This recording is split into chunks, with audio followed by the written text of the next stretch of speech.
And so we return and begin again. Hey, I'm Bobsy. Welcome to the Invisible Podcast, issue-sode 18. Gonna have to give you a little bit of a word of warning insofar as the app that I usually use to record this is broken. Thanks. And so I've had to rapidly download another one. And all of this could go horribly tits up because I don't really know how to use this current recording app that I'm using. So one of the downsides of it is I can't really see what you probably can. I just have no idea how to do it. I can't really see what is going on the screen. So when I'm kind of like going through the issue and stuff, it might be really hard. I'm recording this, few days after the autumn equinox of 2020. Reasonably interesting one this year, insofar as I've never in all my time noticed the seasons shifting quite so rapidly. Literally on the night itself, it went from summer, nice, warm, balmy, decent temperature, sunshine, bronzing, not people's skin bronzing or anything, just like there was a bronzing effect from the sunlight. Shelley had a lovely line about its luster. It felt like that, yeah. Our boy Shelley, he was an invisible. Overnight, just freezing, just miserable, just freezing autumn miserableness in England at the moment, coupled with, and Johnson made his announcement exactly this on that very day, coupled with like lockdown 2.0, which is kind of happening kind of sector by sector till it slowly covers the whole of the UK. I would look at my go to my patreon.com/deep status, might be deep_status, I don't know. I might put a link in the show notes to see me riggedy rant about the way that the lockdowns are going to occur in this jigsaw-y fashion. But honestly, you don't want me to be yet another one of these mad, cranky English guys bitching about face masks and stuff. Unfortunately, we are going to have to talk about face masks a little bit in this episode because we're going to jump right in. Oh yeah, so I wanted this to be done quickly. I wanted to do like a quick episode. Already I'm rambling. I wanted to do like a quick episode, but I don't even know if this app or whatever that I'm using to record currently is going to break halfway through. So hopefully we'll get this whole issue so done in one, but maybe I'll just have to break it. This will be the first half, and then we'll have to break it and have to catch up next week or something with the second half, okay? So we always start with the strength test, and look, oh my god, this one failed the strength test, so much so that I haven't even got, we're on Invisibles issue 18 by the way, so much so that I haven't even got the back cover and the inside back cover, the advert that we often have so much fun looking at. All I've got is, so the strength test has failed. I do wonder if that means that I just looked at this issue a lot, and looking at this cover here by Sean Phillips, that's possible. That is possible because I like this cover a lot. You know how I like the last one in a way which is a little bit sort of, old man getting a little bit disturbingly aesthetically overcharged. Same, but worse, probably. So we've got this wonderful, like, instead of the cheap but appealing computer fractals that we had in the background of the last one, and instead of the kind of like the slightly 70s blonde open neck thing, we're right into like mid 60s style here with the Sergeant Pepper Guards jacket, King Mob stroke Gideon Stargrave with a mop top haircut, this Bridget Riley op art malarkey in the background instead of the cheap fractals, and the needle gun, Gideon Stargrave's, no, what do I mean, Jerry Cornelius's needle gun rather than his vibra gun. He had two. He had a needle gun and a vibra gun instead of the vibra gun.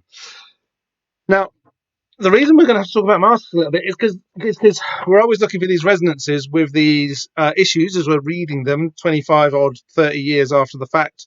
And what is it? No, it's 25. Let's not overdo it.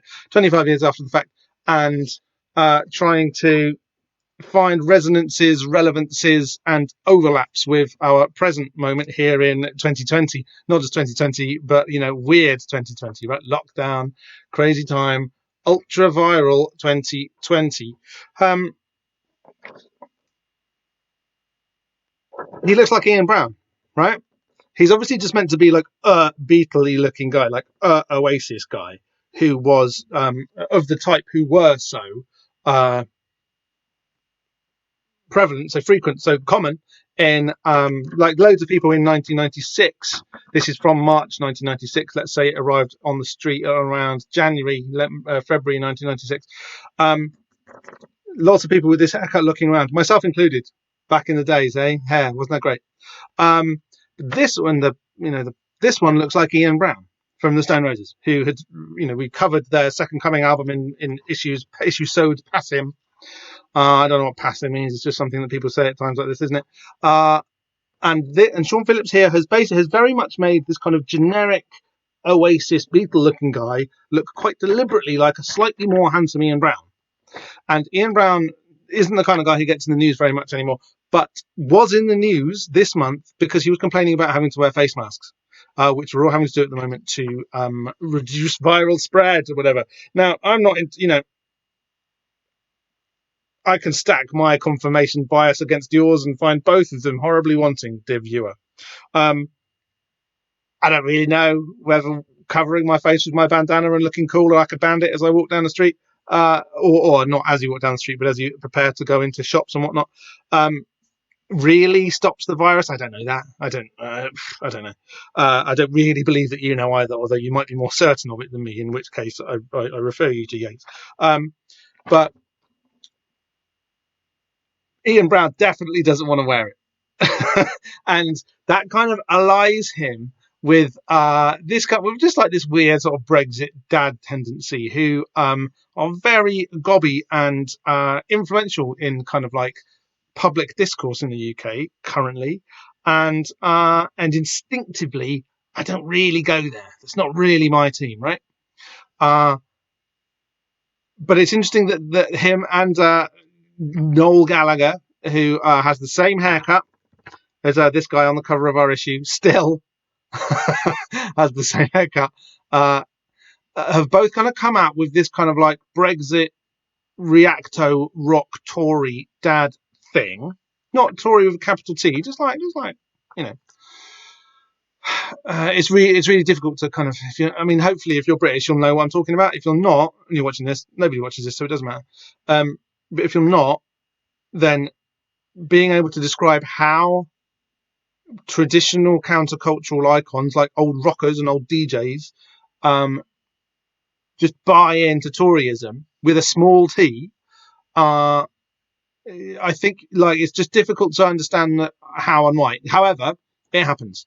Like Pete Townsend and we've covered it before in previous issues. Pete Townsend and his ironic Union Jack, when it comes to the crunch, not being ironic, right? These kind of pop cultural, satirical, subversive reappropriations of reactionary cultural icons were never that subversive.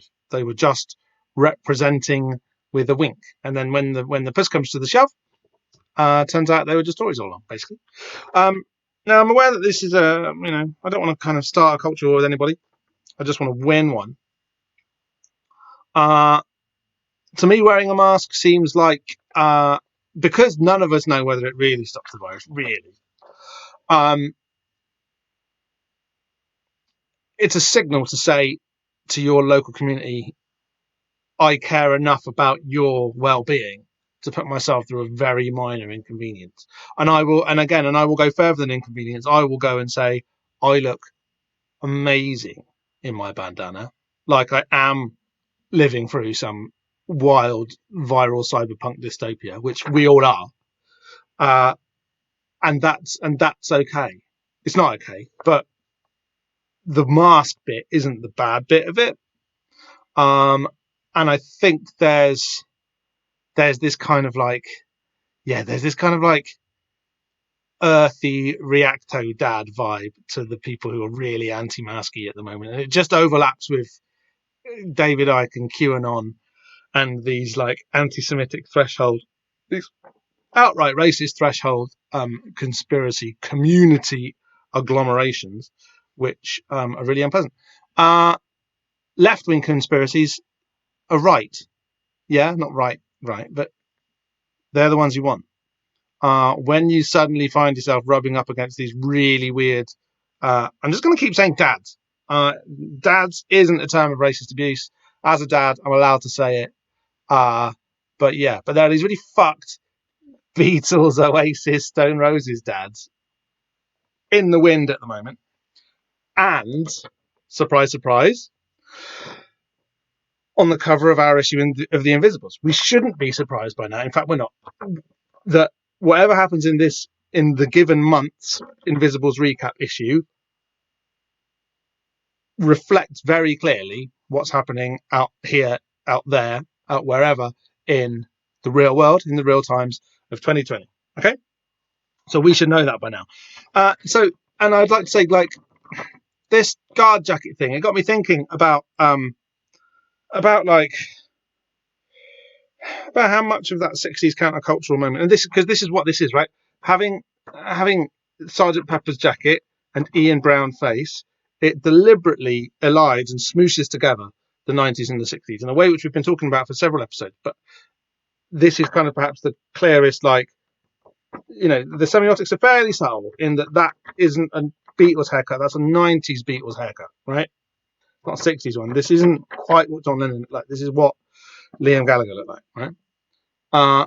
But that is pure 67, the guard jacket.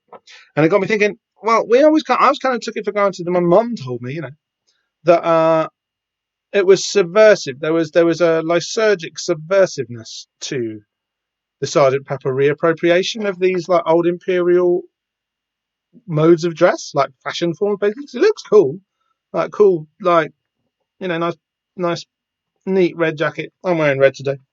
Nice, neat red jacket with like kind of like fancy brocadey, brassy sort of features and highlights. Looks good, but maybe it was never subversive. Maybe it was always just representing. Maybe it was just having these things again. Maybe it was just having these martial signifiers out in the wild in a way which was kind of acceptable to the young people who were, putatively and sincerely opposed to militarism in all their forms, but not in all their forms, not militarism in all its forms, sorry, because these forms of it were acceptable.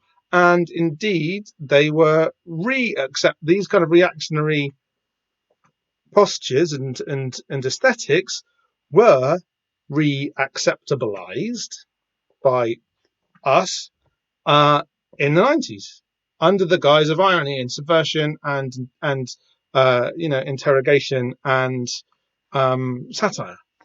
And maybe it was all bollocks. I mean, to be honest, the militarism one wasn't the main one at the time because there was no Vietnam War going on and we hadn't really even got our eyes on Iraq in a particularly meaningful way, except for Operation Desert Fox, of course, but that wouldn't be for another couple of years yet.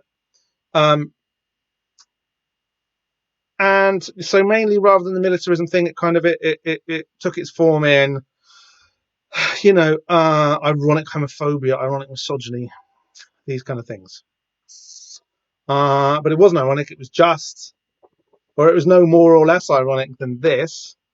And yet look at how this turned out. You've got Ian Brown walking down the street acting like his kind of ego is too big to, like, not being prepared to make that signature of being willing to protect his community for a small sacrifice, even if it is purely symbolic, even if that sacrifice is bollocks. I don't want to extrapolate this. I don't want to say anything like the Stone Roses were always shit anyway, because I think I'm pretty much on record on this podcast of being like, I quite like a few of their, quite like a few of their ones from the Second Coming, particularly. It's not Led Zeppelin 4, is it? But you can see why it kind of had a thing. But Ian Brown's solo music is without a shadow of a doubt just like this kind of like rootless white man dub thing that he used to do. It's literally the worst type of music. Oh, it's not actually, because we've got the worst type of music to talk about later. But like Ian Brown without the rest of the Stone Roses around him is truly like a worthless cultural outcropping, one which the channel could easily wash away, and none of us would be any the poorer. Same with Noel Gallagher, let's be honest. We'll talk more about that later. All right, let's crack on, because you're taking age. Okay, over on the other side, we've got Lord of Illusions. It delivers shocks like some dark messenger from hell. That's Wes Craven talking about his buddy Clive Barker's movie, Lord of Illusions, which is a nice thing to say about your buddy's movie. We've talked about this before, on previous advert sections. Enjoyable, schlocky, splattery bit of, California LA noir, yeah? And in fact sets a lot of groundwork for what would become much more of a like a kind of a set of tropes and signifiers which associated with that kind of gothic LA moment thing, that gothic Hollywood thing later in the 90s and into the noughties, into the zeros. Lord of Illusions is good. But also Lord of Illusions is where that kind of bleeds into the rest of our issue that we're dealing with this time around, okay? So we're on to the first page, and this is one of the illusions, right? So the Lord of Illusions is bridging us from our previous episode and into this one, and we're deep into another one of King Mob's Gideon Stargrave fantasy things, which he's using as these kind of psychic shields to prevent Sir Miles's telepathic interrogation of him, right? That's where we are. So this is one in India. They're on the Leh to Manali bus. And Gideon Stargrave's friend, Dr. Gupta, and he are in a bus. They're being attacked by a hologram of Gideon Stargrave, a clone hologram in this kind of like World War One era biplane thing, firing machine guns at them. It's all very silly and fast, but it does lay out a lot of stuff which follows back up in the rest of the issues. So you've got Dr. Gupta saying stuff about the Tibetan rite known as Chod or Chod. Is it Chod, or is that just too funny? The shamans of the Bonpo or the Bonpo would offer up their own flesh to be eaten by fierce demons. By contemplating their own dismemberment, the initiates learn to identify not with the physical body, but don't let me stop you, Dr. Gupta.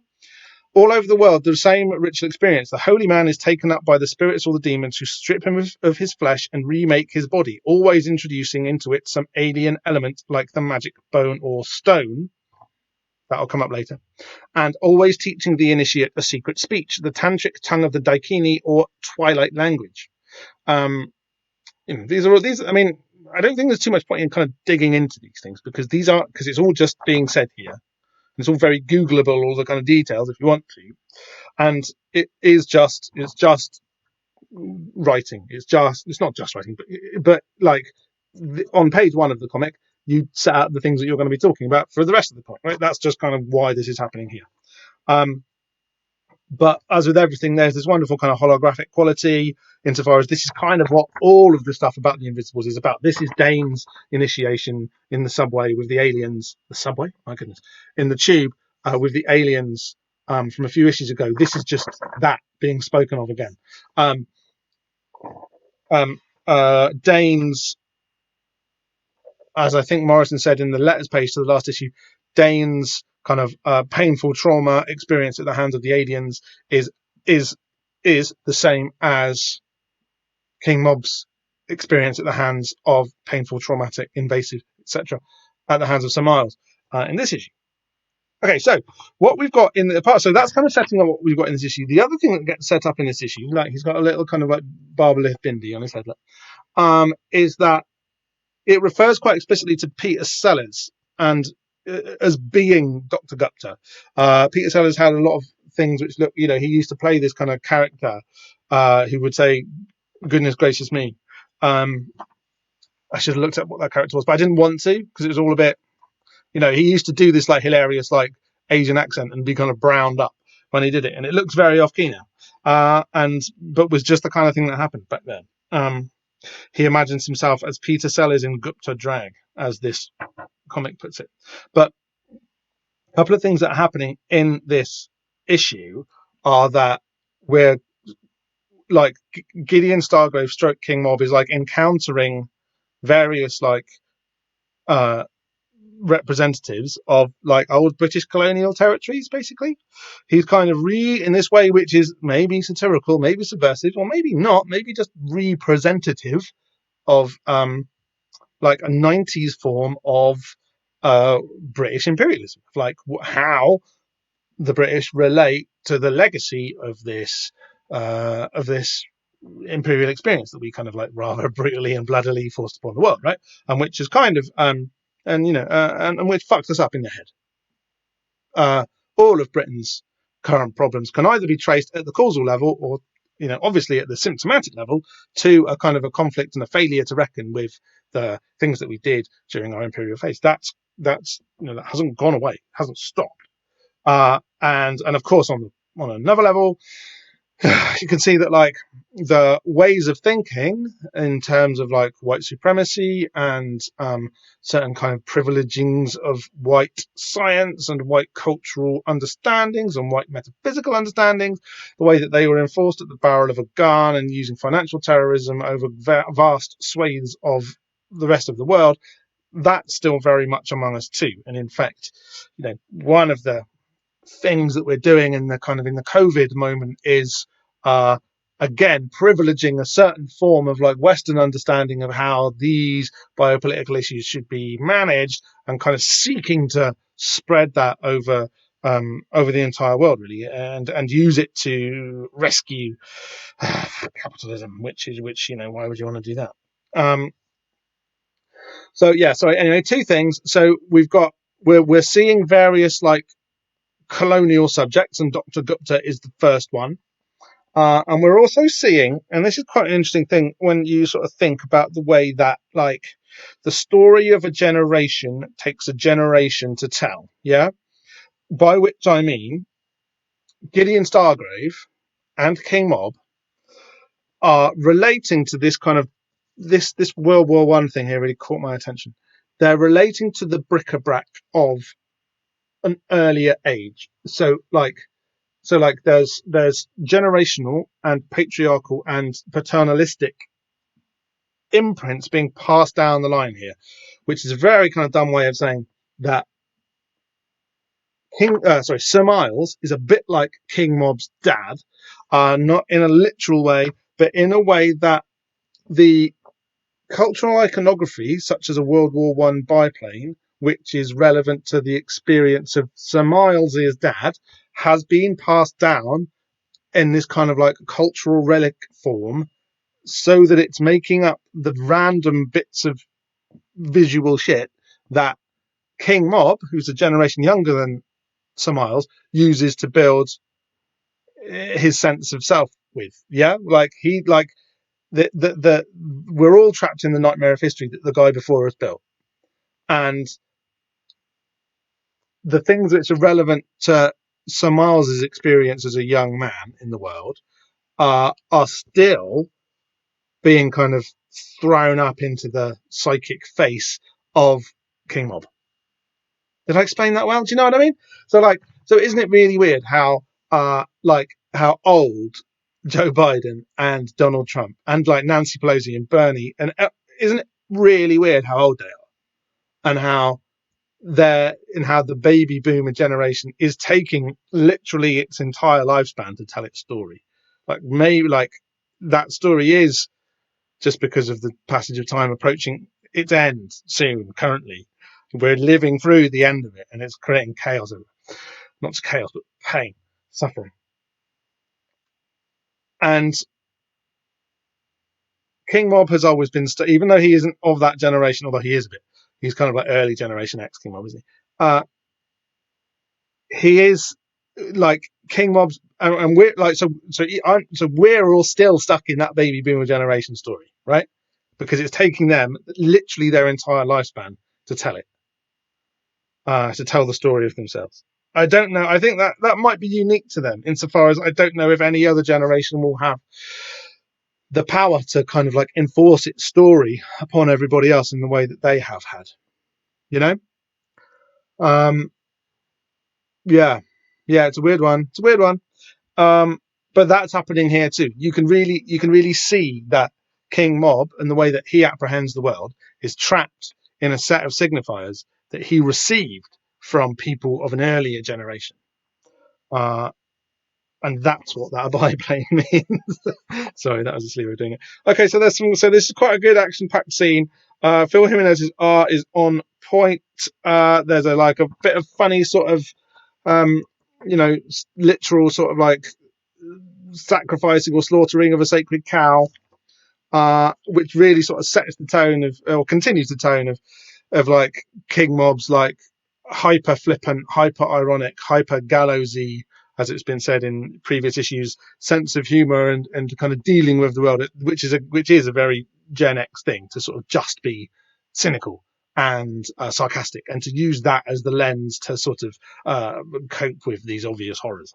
And Gideon Stargrave is a very sort of like well-dressed version of it, which is really annoying. So he's got the mop hair here, but he's still wearing the like lemon shirt and purple frock coat suit thing that he had before.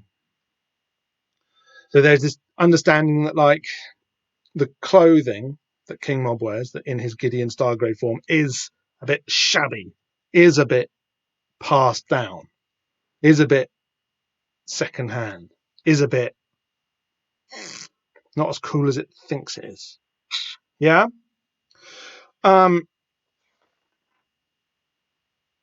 Oh god, and then we go over the page here into the splash page. I really don't like this image. I don't like the way the women are kind of covering up their various bits and pieces. It seems kind of annoyingly chaste in the way that like not just annoyingly chaste. It feels a bit blocked and repressed. You can how like the silhouetted naked women in the James Bond credit sequences at the start. You think like you can see that this is what's trying to happen, and this kind of deliberately somewhat inflammatory mashing together of Hindu and then Buddhist, not inflammatory, because obviously these religions are kind of like old and well established, and have this tradition of like feeding into and out of each other, but there's this kind of like there's this like annoying superficiality to it, isn't there? In this page, which is a bit like the annoying superficiality of those James Bond credit sequences, which is what this feels like, right? This is just that. This is just, you've got your little bit at the beginning, and then you go into your credits. Is this the credits? Yeah. You go into your credits on the splash page, and it just feels like that kind of like very expensive looking, but somewhat sort of daft James Bond credit sequences with like silhouetted naked women dancing with guns and stuff. You know the bit I mean. But we have got our credits. Let's do it. We've got Grant Morrison, writer, Phil Jimenez, penciler, John Stokes, inker, Daniel Votso, colours and separation, Clem Robbins, letterer, Julie Rottenberg, associate editor, Stuart Moore, editor. The Invisibles created by Grant Morrison. And he's here he's wearing the same thing that he's wearing on the cover now. Here, right? So he's not wearing his Mr. Fish outfit or whatever. He is just dressed as a kind of a glammed up Sergeant Pepper guy. Because all of that iconography would just come again 5 years after this with the libertines and stuff, right? Just like what if imperialism but junkies? It's like imperialism again. Gideon Stargrave in Entropy in the UK, Part 2, Messiah. So that's kind of a thing. Like this is like white Messiah complex again, ironized, subverted, but maybe not as much as it thinks it is. Right? Maybe not as much as it thinks it is. I don't know. I think the Invisibles is really like essential, and I really like it. But like the bits where it kind of really ties itself up into the cultural moment under which it was produced are the bits where it really shows its flaws the most. Okay. Yes. All right. Yeah, that's right. That's what I want to say. So we've got Hinduism, Buddhism, and then there's a sign saying "Trust in Allah," which I think is meant to. I don't know. I should look up what "trust" might mean because it's an obvious, deliberate misspelling. It could just be more kind of like hilarious accenting, like Peter Sellers' Indian accent that he would put on when playing the character who's very much like Dr. Gupta. But Islam here, right? So this says "Trust in Allah," Buddhism, Hinduism. So we've got this kind of like deliberately inflammatory and somewhat cheap mashing together of just like Eastern religions in the way that the British imperial kind of gaze apprehends them. Yeah, looks at them, sees them. Okay, so the biplane is closing in on the bus, shooting out the tires. They're about to go over the cliff, and then we get this bit. All things considered, there's absolutely no escape from this hellish situation. I'm prepared to take the coward's way out. If you are, it's reincarnation or nothing. You can tell just from the way he's talking that that's Gideon Stargrove stroke King Mob. What? But what about my bloody karma, you crazy colonial oppressive bastard? What if I'm reborn as a bloody white man? I'm afraid we'll just have to cross that bridge when we come to it, Dr. Gupta. Go towards the light, Doctor. And then we get the line, oh my goodness gracious me, from Dr. Gupta, which is like was successfully kind of recaptured by a TV show called Goodness Gracious Me, which was like the first British TV show to really like fought to be produced by British Asians, but that hadn't happened yet, and this was just like when you were doing an offensive stereotyped impression of a Indian person in Britain, that's what they'd say. They'd say "Goodness Gracious Me," and that's from Peter Sellers pretty much, I think. I don't really know where it comes from. I think it's from Peter Sellers. But the point here is reincarnation, right? We know that because he's a fictional character, Gideon Stargrave can just die, and not just die, but destroy a universe and then pop back up into the next one after a microsecond stroke 10 trillion years. All's pretty much the same.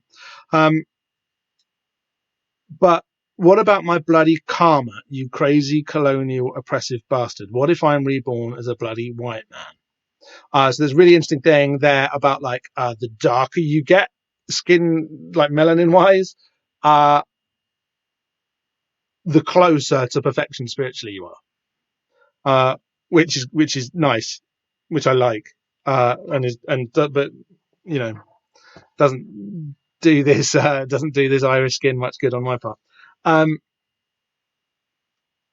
And it kind of ties into some of the Moorcock stuff around Jerry Cornelius, because the Jerry Cornelius texts are like super postmodern in quite like a kind of a classical sense of postmodernism, insofar as these visual cultural theories which were in the air and which represented themselves and were discursively kind of attached to the term of postmodernism. Moorcock in the late 60s took them and tried to apply them to pulp literature. And so like Jerry Cornelius would, when he jumped out of different universes and into the next one, when he jumped through different stories, when he jumped through different chapters, when he jumped through different pages, he would sometimes that kind of cross-dimensional process would mirror the process of mediation that the camera, whether that camera is a literal camera or a conceptual or a video camera or a conceptual like camera of the eye, would have, and would flip him into negative. So sometimes Jerry Cornelius would be black, but not black as in like ethnically African or anything like that. Just literally his skin would go negative, like a photographic negative. So it would go black, like the opposite of white, which kind of mirrors. So what the camera does, right? It takes a moment out of time, or freezes a moment in time, but time isn't moments. Time is flow, right? So there's something kind of always always false about a photograph because it doesn't show everything in motion, and nor does it, and neither does a video camera, because it's it can't capture a totality. It can only mediate a very specific and false, in a good way, false view of reality, right? So Moorcock was doing that, but it also plays in nicely to this idea of colonial karma being escapable through forms of artistic practice, right? Or forms of cultural practice. Dr. Gupta is very well aware that evolution spiritually involves a process of becoming less white. And Gideon Stargrave stroke Jerry Cornelius, by jumping through universes in succession, by speeding up the process of reincarnation and kind of self-perfection by metempsychosis, was doing that. I totally lost my thread there. I'm really sorry, but can you see what that means? The process of being turned into story is analogous to the individual spirit's journey through various reincarnations into perfection, godhood, Buddhahood, and that's part of what's going on here. And the initiatory process that Gideon Stargrave stroke King Mob goes through at the hands of Sir Miles here, and also in his own history that we'll see in a minute, is all kind of part of this process. And this ties up into some of the stuff about the way that Grant Morrison, while writing this stuff, accidentally on purpose turned himself into a story and reaped the rewards and reaped the opposite of rewards, the downside of that too. Yeah. So it's about the kind of the spiritual risk and the spiritual reward of becoming storyfied, becoming mediatized and mediated. Okay. And that being represented by the relative blackness of the self. Bobsy, what the hell are you on about, me? Okay, but King Mobs is sick of this. Sir Miles is as sick of this bullshit as we are by this stage. So this has been another one of the Gideon Stargrave fantasies to put Sir Miles off the scent, but Sir Miles is right up in his grill now. Remember that that King Mob was literally injected with some drug, and they tilted the torture chair back, and Dr. Franklin and Sir Miles were stepping up their interrogation procedure another level, and Sir Miles is just saying, look, this psychic shield shit that you've been throwing at me, it's not going to work anymore, because it isn't. No more of this nonsense, these Gideon Stargrave stories. We want the truth now. We know you're not this Kirk Morrison. You're King Mob. We'll stop if you talk. Do you remember what we did to your hands, Dr. Franklin? Dr. Franklin, did we talk about him last time? The way that he's this horrible, hippie yuppie. He's this horrible kind of what happened? He's this punk's vision of a hippie, which is to say they just sold out, kept the trappings of their I'm a cool guy really kind of self-image, but became every bit as debased and evil as the establishment figures that they had always professed to rebel against. Yeah, Dr. Franklin is a punk's view of what a hippie is by the 90s. In fact, although by the 70s really, but certainly by the 90s. You can tell from his kind of smug expression, his dressed down casual attitude, and of course mostly by his horrible long curly hair. Do you remember what we did to your hands? Well, the hands, bucket, fingers, chopped off fingers. Oh my god, have they chopped off King Mob's fingers? Whoa, King Mob's properly not feeling it. Do you remember when you were screaming? Was that an hour ago? So that's looking pretty bad. If King Mob's fingers have been hacked off by Sir Miles, how's he going to do any more shooting? We'll get to that in a minute. And over the page, we're back in Sam Goody Music Land. We're having a quick ad break. I'd like the design of this Sam Goody Musicland advert. The records that they're offering for our delectation are the albums Resident Alien by SpaceHog and Example by For Squirrels. Now, earlier on when I can't even remember when I was talking about the worst kind of music. Oh, that's right. I was talking about it in relation to the Stone Roses. Plenty of people will tell you it's the worst kind of music. I don't agree with that. I'll tell you that the worst kind of music is Resident Alien by SpaceHog.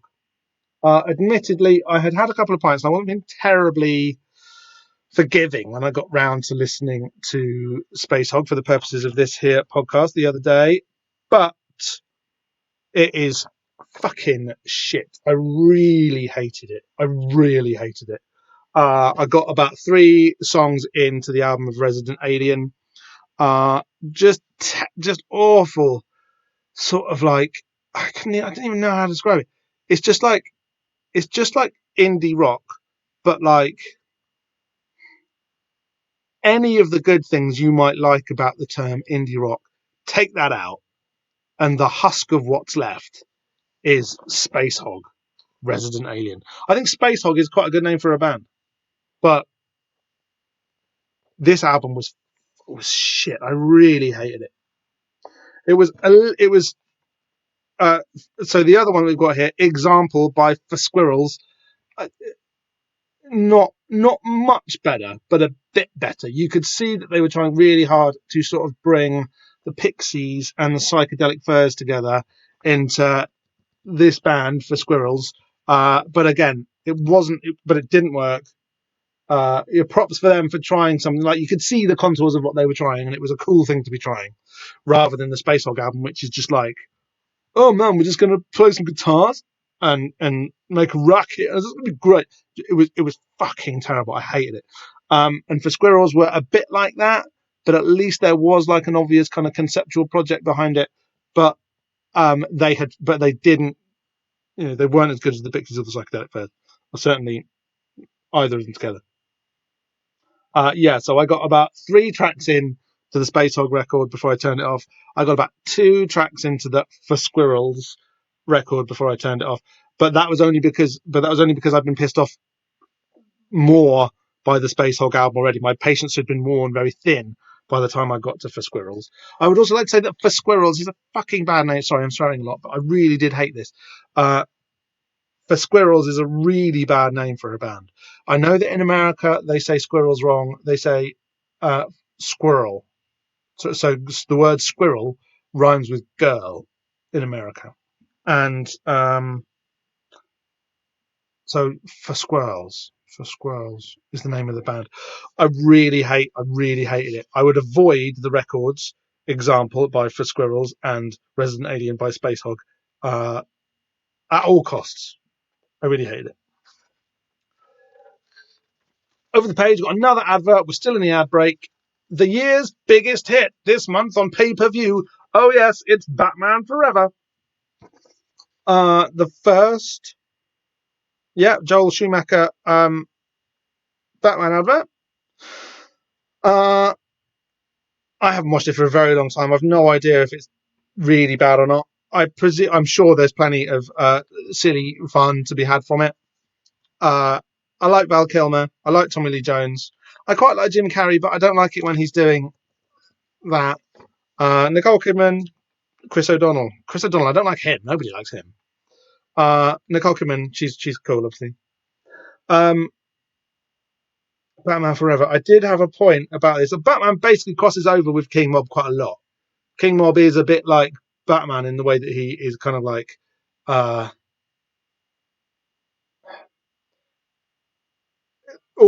packing in a few too many signifiers of coolness.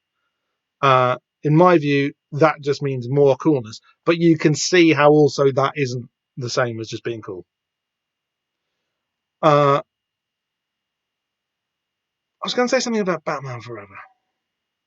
Batman always pops up. Batman's a good signifier, generally, in like comic book language, of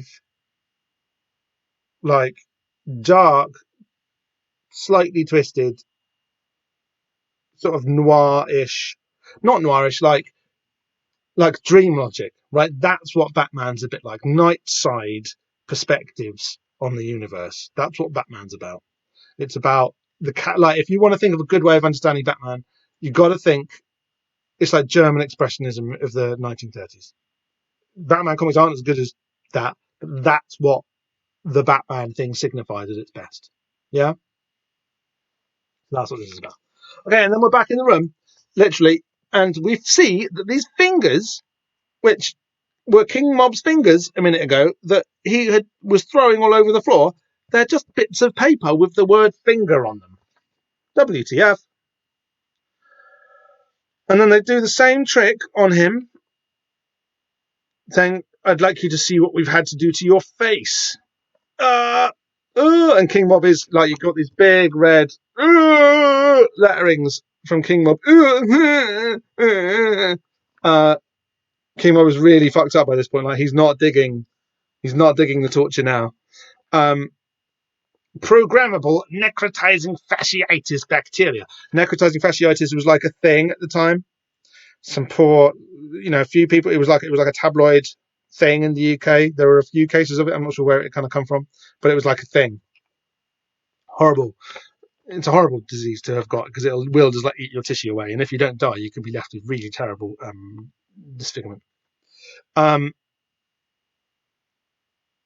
Programmable necrotizing fasciitis bacteria, something new. One simply types the relevant data into the rogue cell RNA and sets it loose. So this is like biowarfare that's being used on King Mob here for the torturing purposes. I can make it stop. Do you understand? I can make it stop. All you have to do is apply to the names of your contacts in the organization. But we see that he hasn't. But then we see it's the mirror has just got the word diseased face written on it. In this, and these are just bits of paper with. We'll get to it in a minute. But also note, nice little bit of foreshadowing here. Dr. Franklin's world's greatest dad mug. There's a bit of a continuity error around some of that in a minute, but don't worry about it. And then I think we get to it. Yeah, basically, so we explain on the next page that they've given him a drug, and it's called Key 17. 17 is one of those like Illuminati masonry significant numbers, a bit like the number 23, but not as fun. So you have 1, which represents, unity, obviously, next to 7, which represents kind of like chaotic God. Not chaotic in the like sense, but like in its kind of like 7 is like a prime number, right? It's mathematically sort of incomplete. It sort of doesn't quite work. It's a bit awry. It doesn't break down into anything neater than itself. So 7, because it has this kind of unique quality to it, and it has this kind of disruptive quality to it. It has a touch of magic about it, and obviously it's the number of God. Yeah. So you've got 17. You have the number of unity next to the number of God. So like the number 17 represents a nice kind of way of unifying to apparently ununifiable concept, which is 1, unity, and the kind of the stability of God, or of the universe, and 7 being its kind of like unpredictability.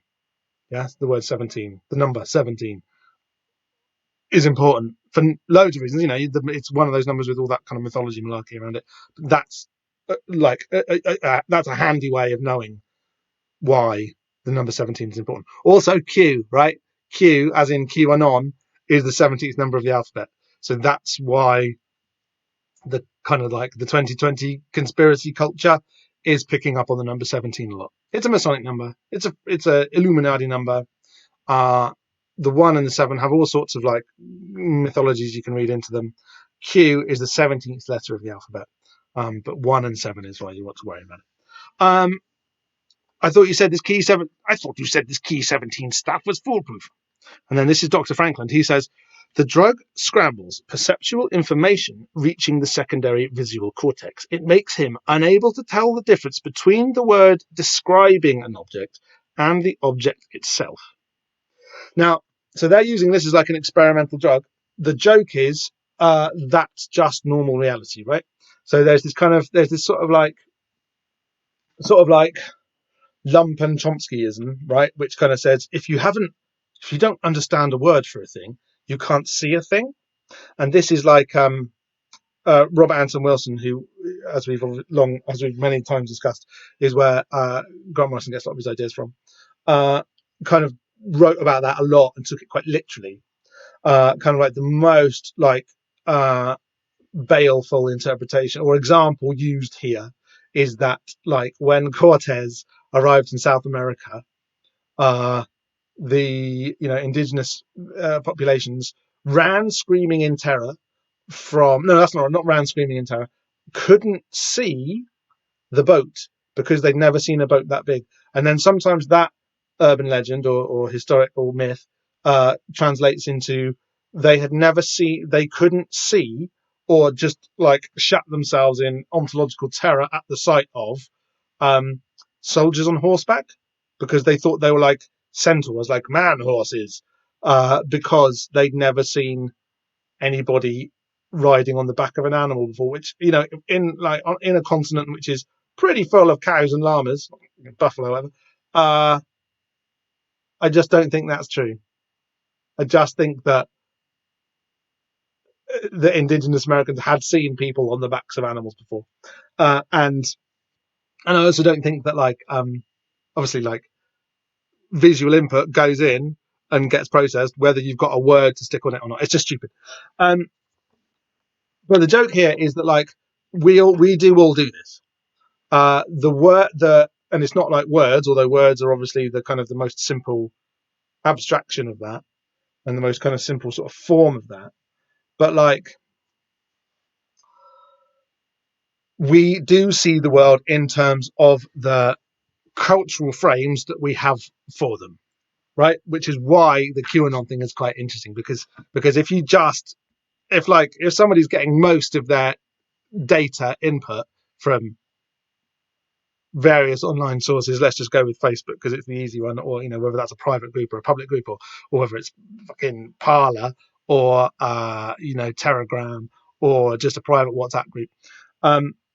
If you're getting most of your data from this form, you'll just think of the world in terms of the data that you're receiving, right? So people just process stuff in terms of stuff that they know. Is kind of the and so culture and expectation and the shit that you're used to and the shit you see every day is what you see when you see the world, no matter what the next bit of visual no matter what the next bit of data is. That's where you'll see it in relation to the stuff that you already know. It's not a huge revelation that it's not like to say monkey see monkey do isn't a huge revelation in terms of like this is what people are like, but it does bear repeating and kind of rethinking about the way that thinking about the way that just like cultural data makes you think things. Yeah, whether that cultural datum is a word that you kind of mistake for reality, or kind of that your brain says, oh well, this is what is going on, or whether that's a set of memes from Facebook making you think that, I don't know, what's the weird shit that people think at the moment, that that Donald Trump is gonna save us from the paedophiles, like whatever really far out wacky shit that like the guy who's obviously good buddies with the Epsteins is actually the one who's gonna fight them. Like that's the kind of total nonsense that one can be convinced of just by the just because it fits in the flow of all of the other things that they understand and see. Right? Anyway, sidetrack. But yeah, so this Key 70 thing, there's like it's like I'm pretty sure there's a Philip K. Dick short story. I think it's Time Out of Joint. It's been a long time since I read it, but there's one of them where somebody is either like brain mashed by a machine or is on a drug, and words kind of become real at them because of the way they've seen it. And the Key 17, this drug that they're using to affect the perceptions of King Mob, is referring to that. But as we've said, looking at words or semiotic data and making reality out of that is just what people do. That's like kind of how you work, and it's good to be reminded of that by having it figured in this kind of like heavy metaphor thing. Dr. Franklin wants to actually torture him, and Samael says that's out of the question. He's not to be mutilated. He is to be broken. His spirit and dignity are to be crushed beyond repair, but he is not, do you understand me, not to be injured. Those are the orders. Which is quite interesting. So like, yeah, you can, I think there's more to be said about that later, but you're not, yeah, the body must be retained intact. Like, you only get points if you convert someone whole, right? You don't get points if the converted thing is broken. Yeah? Not broken in the sense of spirit, because as Samal says, that's okay, but broken physically. Yeah? Like the kind of the unity of the thing shouldn't be sliced open or into, because then it doesn't then it's a lesser thing. So if you're seeking to convert something from its previous state of existence into yours, the one that you want it to have, but you've had to kind of diminish it, then you're losing on the deal, right? So anybody can cut off someone's hands and go, you work for us now, and it's like, oh, okay, he can't really work because he hasn't got any hands, right? You're getting a lesser bit of credit. There's less value in that. Does that make sense? I think it does. It's all from 1984. The ideology of the baddies demands that the ideology of the goodies come to them bodily whole and voluntarily, even if that volunteering has obviously been coerced or has been kind of remanipulated. They must go of their own free will. Otherwise, they haven't really gone right. You don't know. You can't trust them because they could just flip back at any moment. And also, like, in terms of like proving the consistency and value of your worldview as opposed to the one that you oppose, if you can't bring that bit across to you intact and in its own strength, you're diminishing the power of your own worldview, right? You're admitting that if you can't convince somebody, you're admitting that your thing isn't convincing. Yeah, I don't think I've explained that very well. There's a lot going on here. Then we get this weird bit. The tea lady walks in, and I think it's just a bit of comedy. I think it's just a bit of like, I think it's more Lindsay Anderton stuff. From like If and Oh Lucky Man. I think it's more of that. I think it's just meant to be like a bit of comedy, because we are in the depths of quite a nasty torture scene, and then to have like a nice tea lady walk in, even though she's got this slightly alarmingly sort of distant expression on her face, and kind of offer King Mob a cup of tea, and then go, no, thank you, no, don't give him a cup of tea. He doesn't want one. Because it's quite sinister. Because it's like, is she evil or is she under some heavy mind control? That she's going to offer this man who's kind of obviously being tortured a cup of tea. But mainly it's played for laughs, dark laughs. And Dr. Franklin says, I'll have a cup of tea if you don't mind, no sugar, and a fruit club. So he's got quite good tasting biscuits for all of his fruit clubs, like a chocolate bar, tasty one. And it doesn't look like that. You can't expect Phil Jimenez to know what a fruit club looks like, but that's basically like a large Hershey bar, isn't it? And that's not what a fruit club is like. But the continuity error that I mentioned before, see, he's got a mug. He's got a world's greatest dad mug. And then he's got, but no, then he accepts like a cup, like a teacup cup of tea. And that's kind of not right. You'd get a top up in your existing mug, wouldn't you? But why is Dr. Franklin running 2 cups at once like that? It's not that likely to happen. And you don't really get you don't get served in a teacup unless you've really got a pot with you, because a teacup isn't enough.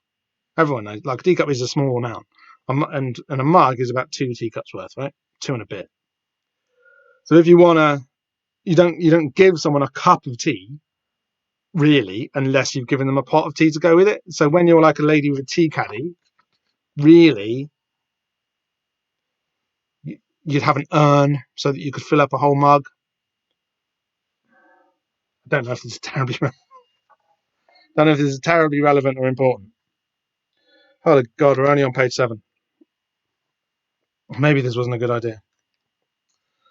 No, nothing for him, thank you. Yeah, it's quite creepy the way that she just comes in, offers everybody a cup of tea, they have a little break, and then she toddles off again, as if it's normal. I'll be here for another hour. Do you a nice bacon roll in the microwave if you get peckish? Bacon roll in the microwave? Sounds a bit limp to me. That would be lovely, thank you. And Sir Miles is polite to the tea lady. King Mob's passed out again. He's bleeding to death from the gunshot wound. He's still been shot in the guts, remember? It was a few issues ago now, but he was still shot by Brody. And he's bleeding to death from the gunshot wound, Sir Miles. He's going to die anyway. Let me use the tools, and I'll have the bastard squawking in a jiffy. He can't die, Franklin. If he dies, there's a cold-blooded bitch in the room next door who'll happily deliver me into the hands of the bloody Archons for a quick spin around the suburbs of hell. If he dies, I'll blame you. Make him conscious. If I have to break my way in, I will. But yeah, like, Sir Miles is kind of like not wanting to use physical torture and mutilation on him. Is interesting. Okay, so that's the end of that scene. And over the page, on page 8, we're in Brixton, which is in South London, or South Central London, and we're at King Mob's house. So the cops have tracked down King Mob while all this is going on in like some secret London torture room that the Home Office have got. And the cops, like the normal bobbies, sort of, are at King Mob's house going through his stuff. So this is like a normal copper. They've got like proper nipple head hats on and stuff, which you don't see anymore. Nice bit of retro there. And they're in shirt sleeves, so it's the summer, remember. Doesn't quite make sense why this special branch guy would be in a raincoat. But he kind of has to be so that he looks like a detective. But the cops are they're in their shirt sleeves, so you can, because it's still the middle of summer, remember. Bloody special branch won't tell us a thing. It's a weird one, this, isn't it? Why would a millionaire author want to live in a squat in Brixton? I can't figure it out. So obviously, like, it's quite fun, right? So this is King Mob's flat, and if you remember how like sort of detail heavy and personalised Lord Fanny's London flat was, King Mob in this squat in Brixton has got nothing. It's just bare. He's only got a computer. When he's not killing people, King Mob is bashing out paperback horror novels and selling them for millions. A bit like Grant Morrison, obviously, and obviously that's because it's Kirk Morrison. Yeah, okay, we get it. My wife loves this Kirk Morrison stuff she does, but it's interesting to note that, and I don't think this would have been a thing that we'd have been aware of at the time. Why would a millionaire author want to live in a squat in Brixton? The answer is gentrification. Yeah. So the kind of the S&M anarchist bald guy lives in a squat in Brixton because the area's coming up. If he can like, this place will be worth, if he can just like sit there and kind of like get it for a song in the next couple of years, by now that flat will be worth a lot more than any stupid horror novels. And people like, and this is a thing we don't talk about in the 90s and about from the 90s enough, was like the creation. I'm sure I've talked about it before. The creation of London as gentrifiable space. There's a place where people like King Mob would want to go and have a squat and kind of be and have that funky urban cultural lifestyle experience. Yeah. Like we set the seeds of our own destruction. Bohemia killed itself. But Boy's there. She's spying on them. She's gone to King Moth's flat to see if she remember. Her and Lord Fanny in the last issue. Sorry, her and Ragged Robin in the last issue said that Boy was going to go to King Mob's flat to see if she could find him. She doesn't find him, but she finds loads of cops going through his stuff. There's not much there except for all of his writer's notes. I do really like that image that, like, you're a super badass assassin one day and then you're just at home writing novels about werewolves the next. Like, that is, the kind of the power fantasy wish fulfillment stuff going on here. And the way that Morrison is using that to sort of tie himself in this risky and innovative and very interesting way into the fabric of the text is really good.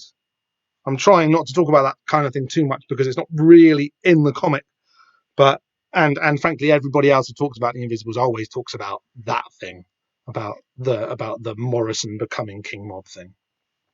We will talk about it, but not that much. So she's spying on them. Oh shit! He goes to run away. One of Special Branch collars her while she's sneaking off.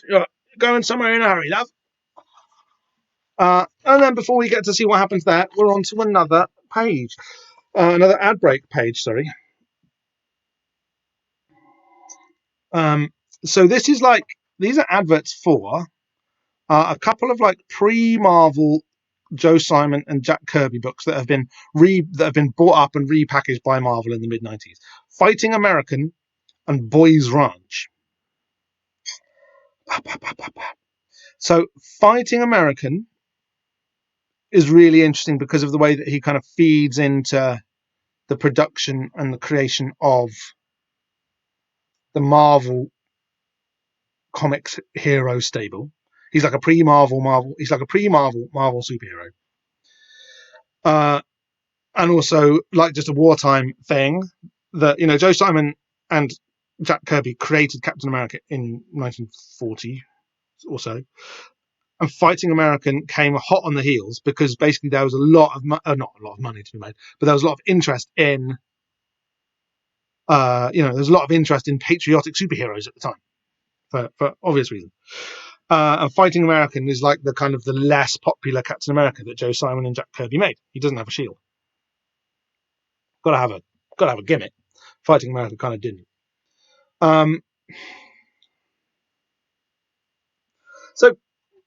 So like basically American culture in the 21st century has kind of collapsed insofar as it only really has 12 or so sort of facets. And one entire facet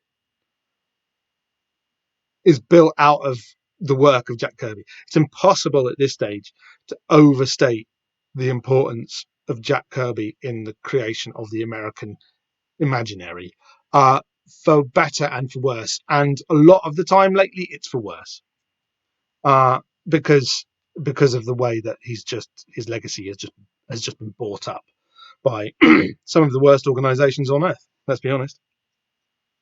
And kind of like somewhat cynically repurposed in various ways. And I say this is somebody who really likes the Marvel movies, but but it's obvious to see that like some of this shit ain't right. Because Kirby would have been mortified at the idea that his creations would have been so sort of exclusionary in their dominance,